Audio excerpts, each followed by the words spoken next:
Hi, I'm Devin, the D and DK Custom. I'm Kevin, the K and DK Custom Products, and today we're going to talk about the difference between Milwaukee 8 engines, twin cam engines, and Sportster engines in regards to AFR or tuning.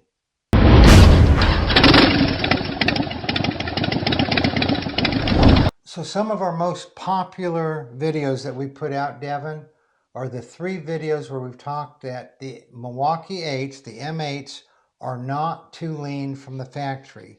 Because up until the M8s, one of the big subjects that was always discussed was how lean these bikes come from the factory and how they need help with their tune from the factory. And then when the M8s came out, everybody was saying the same thing, but you remember when Jack came over and we had all day on the dyno, and in fact, we had 2 days. We had 2 days on the dyno. Yeah, he was there for the second one. We'd And already been on it for 1 day. yeah, and we put that first M8 that we'd ever laid our hands on onto the dyno, and we were shocked. We were surprised that bone stock, it was not too lean. And then we tested some other M8s soon after that, and they were not too lean. And then we put out our first video that M8s are not too lean. We'll put it up, a link to it up in the corner here. And then since then, people have asked, well, what about, that was on a 17 M8. And since then, people said, well, what about an 18? What about a 19? What about a 20? What about a 24? What about a 25? And so over the years, we've put more on there and we've done more videos. And we'll put a link down in the description below. We'll put links down in the description below to all 3 videos we've done that Milwaukee 8s are not too lean from the factory. And most people are now familiar with that they're not too lean. And enough people have entered into the Harley world since the Milwaukee 8s come out that they don't know that twin cams and Sportsters are too lean from the factory. So that's what we're going to discuss today, is that Sportsters and twin cams starting in 2007, when all Sportsters and all twin cams went to EFI. And that was the year that the twin cams went from the 88 to the 96. And that was the hottest year for the twin cam. It was horrible. I would never buy a 2007 twin cam bike because they just did not have that wired in on the 96 cubic inch. And it was extremely, extremely hot because of that. So that's what we're going to talk about today. Devin, with your first fuel injected twin cam, tell us a little bit about what you experienced specifically about air fuel ratios or the tune in your first EFI twin cam. All right, before I get into that, it's important to realize the difference in closed loop operation and open loop operation. Yeah, you're right. So closed loop operation is like a closed circuit. It's getting feedback and it's making changes. It's kind of like live data. It can make changes as it's kind of on the fly. It's using a feedback loop to correct itself. And the open loop is kind of what it defaults to if you're like wide open throttle or manifold air pressures are really high. It's just, things are happening too fast. I'm just going to go to what I know. That's kind of what the ECM is doing in that situation. It's just defaulting to what it knows or thinks is supposed to be good. So understanding that difference first, I believe, is important. Yeah, and we have a whole video explaining that because we can't get into that in this video. We have a whole video explaining the difference between closed loop and open loop that were put up in the corner here. So you may want to look at that as we go through in our talking today. We're going to reference open loop, closed loop. So watch that video to understand that if you don't already. So what did you experience with the tune on your stock 2014 Street Glide Special? All right, so in stock form, before it ever had any motor work done to it, of course we dyno everything. At cruising, RPMs and cruising, characteristics. It was running low 15 AFRs, on a sniffer, and which is too high. I mean, it didn't have good throttle response. Blipping the throttle, stuff like that. It was kind of sluggish. Um, but this is all on a dyno. Well, some of it's on a dyno, when it had the sniffer, obviously. But going down the road is what I'm talking about. It was being sluggish. And but then on the dyno, when we would do a full dyno run, the AFRs would come down, and and honestly, it kind of be a little bit too rich. I thought, for the were you best in the power. 11s, 12s? I'm gonna say they were high 11s. Uh-huh. Yeah. Is what I remember. So what happens when none of the bikes that Harley put out in the Sportsters and Twin Cams were ever too lean from the factory when you got on it, because that's not what the EPA looks at. And let's just go down another little rabbit hole here, and that is that the EPA does not look at the AFR. Now, the ideal AFR for cruising, not for full throttle, you want to be in the 11s and 12s. 11 to 12 parts air for every 1 part gas. But when you're just cruising, you want to be at 14.7, maybe 14.5, 14.7 AFR, air fuel ratio. But because that's where the bike runs best. That's where you're not going to get the stuttering, you're not going to get the sluggish, and you're not going to get those hiccups, and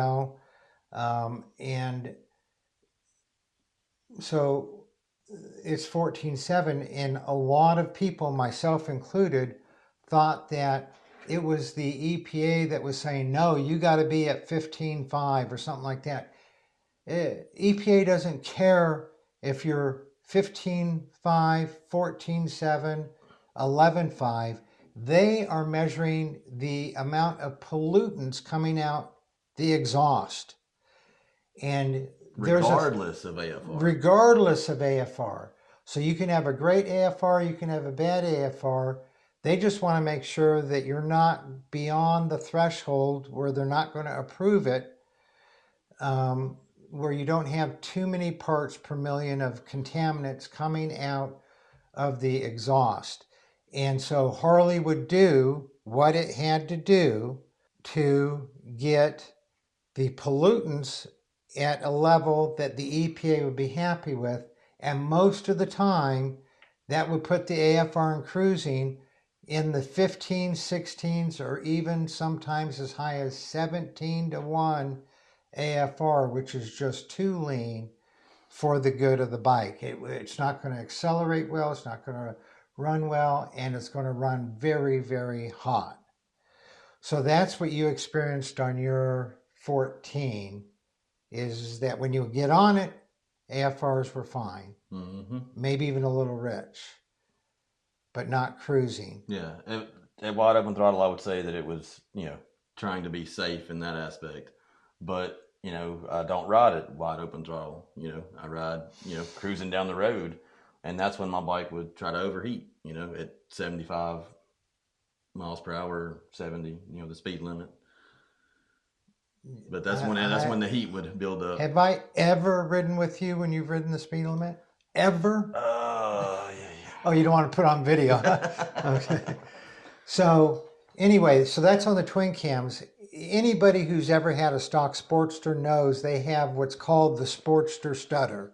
And that's low speed, low throttle acceleration, starting in 2007 all the way up to when they discontinued the Sportster in 22, I think, is they all had the slow speed stutter.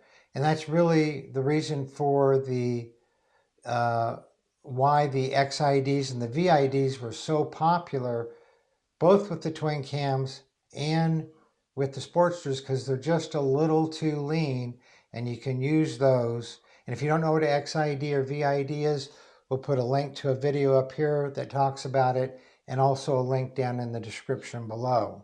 Common belief was in the twin cam and Sportster era, before the M8s came out, was that if you change to a high flow air cleaner or you change to a high flow exhaust, you could probably get away with leaving the tune at factory. But if you changed both, then everything just fell apart. It was just way, way, way too lean, and you had to get a tune or an XID or a VID at that point. But from our perspective, everything we saw in the dyno, even if you were factory, you were too lean. And even if you just upgraded to a free-flowing intake or a free-flowing exhaust, you were even leaner. So we never recommended that. Totally the opposite of the M8s. The M8s are fine. M8s are fine from the factory. They're fine if you put both a free-flowing exhaust and intake on it. They're not too lean. Well, why is that? Did the EPA change? No. EPA's only measuring what comes out the exhaust in the M8s because they're a 4-valve head and because the head's designed differently. And you were mentioning something else that's different on the M8s. Well, the 4-valve head, they have better cooling.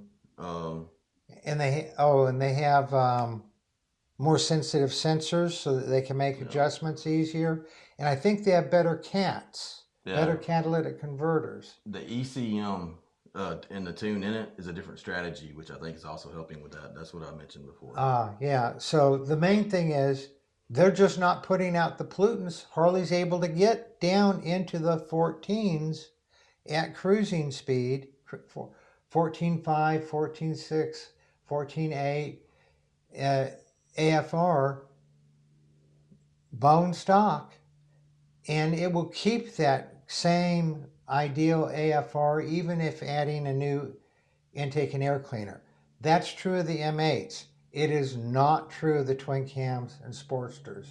I can't tell you how many times I've heard people, not recently because everybody's into the M8 now, but people would put a high flow intake or high flow exhaust, performance intake on their twin cam or the Sportster, and the bike would run worse because it was just too lean and they didn't do a tune. You got to do a tune on the twin cams and the Sportsters. So this is a little bit more technical, but it's what I believe was going on with the twin cams and Sportsters.